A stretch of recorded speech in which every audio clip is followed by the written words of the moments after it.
செய்திகள்.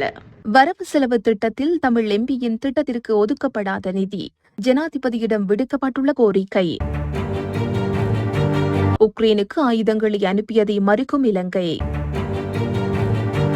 மருதானை கோட்டை ரயில் நிலையங்களுக்கு இடையில் ரயில் தடம் புரள்வு. முல்லைத்தீவு பகுதியில் தனியார் நிறுவனத்தினால் மறித்து வேலியிடப்பட்ட வீதி, பிரதேச சபை விளக்கம். வெளிநாட்டிலிருந்து திரும்பிய இளைஞர் விபரீத முடிவு. சைவ தமிழ் மன்னன் 2ஆம் சங்கிலியனின் 405வது சிரார்த்த தினம். உலகை அதிர வைத்த சம்பவம், ரஃபாவை தாக்கிய இஸ்ரேல். பன்முகப்படுத்தப்பட்ட வரவு செலவு திட்டத்தின் இந்த ஆண்டுக்கான நிதியொதுக்கீட்டை தனக்கும் ஒதுக்கி தருமாறு ஜனாதிபதி ரணில் விக்ரமசிங்கவிடம் கோரிக்கை விடுத்துள்ளதாக டெலோ கட்சியின் வன்னி மாவட்ட நாடாளுமன்ற உறுப்பினர் வினோ நோகராதலிங்கம் தெரிவித்துள்ளார். 2024ஆம் ஆண்டுக்கான பன்முகப்படுத்தப்பட்ட நிதி ஒதுக்கீடு வன்னி மாவட்டத்தை பிரதிநிதித்துவப்படுத்தும் ஆளும் மற்றும் எதிர்க்கட்சி நாடாளுமன்ற உறுப்பினர்கள் அனைவருக்கும் பகிர்ந்தளிக்கப்பட்ட போதும் தனக்கு வழங்கப்படவில்லை என தெரிவித்துள்ளார்.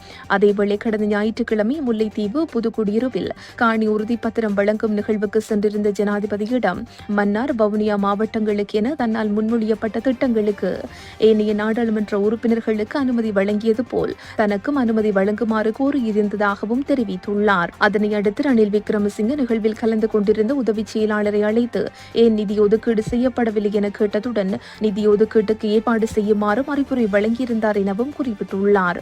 எனினும் இவ்வாண்டு வரவு செலவு திட்டத்தில் நாடாளுமன்ற உறுப்பினர்களுக்கு 50 மில்லியன் ரூபாய் நிதி அபிவிருத்தி திட்டங்களுக்கென ஒதுக்கீடு செய்யப்பட்ட போதும் சில எதிர்க்கட்சி நாடாளுமன்ற உறுப்பினர்களுக்கு வழங்கப்படவில்லை என்பது குறிப்பிடத்தக்கது.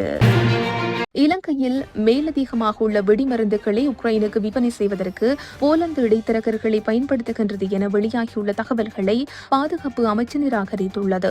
இவ்வாறான தகவல்களில் எந்த உண்மையும் இல்லை, ஆதாரங்களும் இல்லை என பாதுகாப்பு அமைச்சின் பேச்சாளர் நளின் ஹீரத் தெரிவித்துள்ளார். எனினும் காலாவதியான வெடிமருந்துகள் ராணுவத்தின் முகாம்களில் சேமித்து வைக்கப்பட்டுள்ளன என்பதை அவர் ஏற்றுக்கொண்டுள்ளார். எனினும் இந்த வெடிமருந்துகள் பாதுகாப்பு அமைச்சிற்கு சொந்தமானவை அல்ல, தனியாருக்கு சொந்தமானவை என தெரிவித்துள்ள அவர் பாதுகாப்பு கரிசனைகள் காரணமாக இவற்றை அகற்றுமாறு அந்த நிறுவனத்தை கேட்டுக் கொண்டுள்ளதாக குறிப்பிட்டுள்ளார்.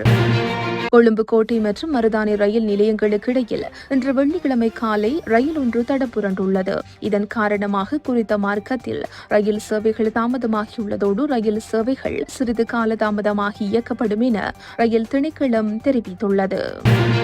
முல்லைத்தீவு தியோநகர் பகுதியில் அண்மையில் ஒரு தனியார் நிறுவனத்தினால் கடற்கரைக்கு செல்லும் வீதியானது வெளியிடப்பட்டமை தொடர்பாக பிரதேச சபையிடம் விளக்கம் கோரப்பட்டு கடிதம் ஒன்று கிராம அமைப்புகளால் அனுப்பப்பட்டிருந்த நிலையில் அதற்குரிய பதிலை பிரதேச சபை வழங்கியுள்ளது.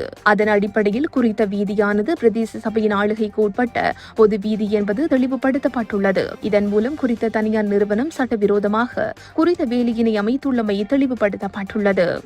இது தொடர்பாக நேற்றைய தினம் விளக்க கடிதம் வழங்கப்பட்டுள்ளது.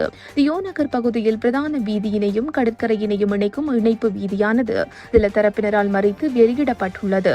குறித்த வீதியுடனாக மீன்பிடிக்க செல்ல முற்பட்ட மீனவர்கள் வீதி வேலி அடைக்கப்பட்டு கற்கள் போடப்பட்டு மூடப்பட்டுள்ளதை அடுத்து அதிர்ச்சி அடைந்து பின்னர் ஊர் மக்கள் ஒன்று கூடி குறித்த வீதி தடைகள் மற்றும் வேலிகளை அகற்றியுள்ளனர்.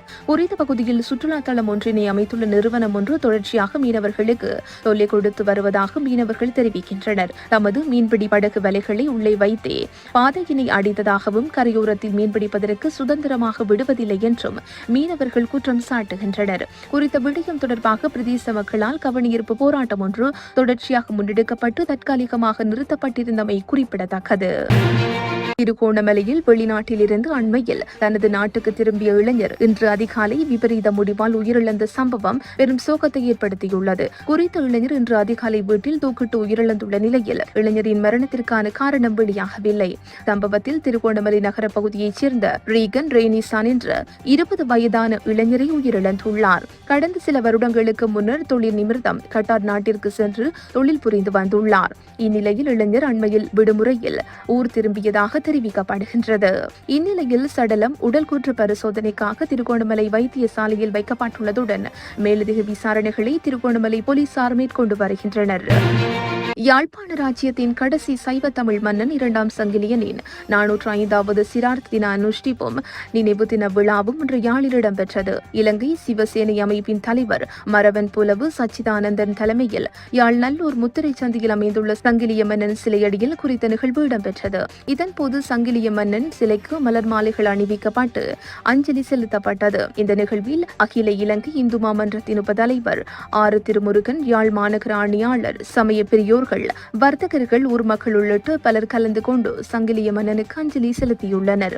அதனைத் தொடர்ந்து யமுனா ஏரியிலும் மலர் தூவி அஞ்சலி செலுத்தப்பட்டதுடன் இந்தியாவிலிருந்து கொண்டுவரப்பட்ட யமுனை நதி தீர்த்தமும் கலக்கப்பட்டமை குறிப்பிடத்தக்கது. பாலஸ்தீனத்தில் மக்கள் அதிகம் வாழும் ரஃபா நகரில் உள்ள முகாம் மீது கடந்த மே 26ஆம் தேதி இஸ்ரேல் நடத்திய தாக்குதலில் 45 பேர் கொல்லப்பட்டுள்ளனர். ரஃபா நகர் மீது தாக்குதல் நடத்தக்கூடாது என்று சர்வதேச நீதிமன்றம் எச்சரித்திருந்தும் இஸ்ரேல் இந்த தாக்குதலை நிகழ்த்தியுள்ளதாக சர்வதேச நாடுகள் கண்டனம் தெரிவித்து வருகின்றன. குறித்த தாக்குதல் துரதிருஷ்டவசமாக தவறு என்று தெரிவித்துள்ள இஸ்ரேல் பிரதமர் நெதன்யாகு இது தொடர்பில் விசாரணை நடத்தப்படும் என்று தெரிவித்துள்ளார். இஸ்ரேலின் இந்த தாக்குதலுக்கு கண்டனம் வலுப்பெற்று வரும் நிலையில் உலகளவில் எல்லா கண்களும் ரஃபா மீதுதான் உள்ளன. உலகம் முழுவதும் உள்ள சமூக அக்கறை கொண்ட மனிதர்கள் ரஃபா மக்களுக்கு ஆதரவாக குரல் கொடுத்து வருகின்றனர். இத்துடன் இன்றைய பிரதான செய்திகள் நிறைவு பெறுகின்றன. உச்சி மீது வானிடிந்து வீழுகின்ற போதிலும்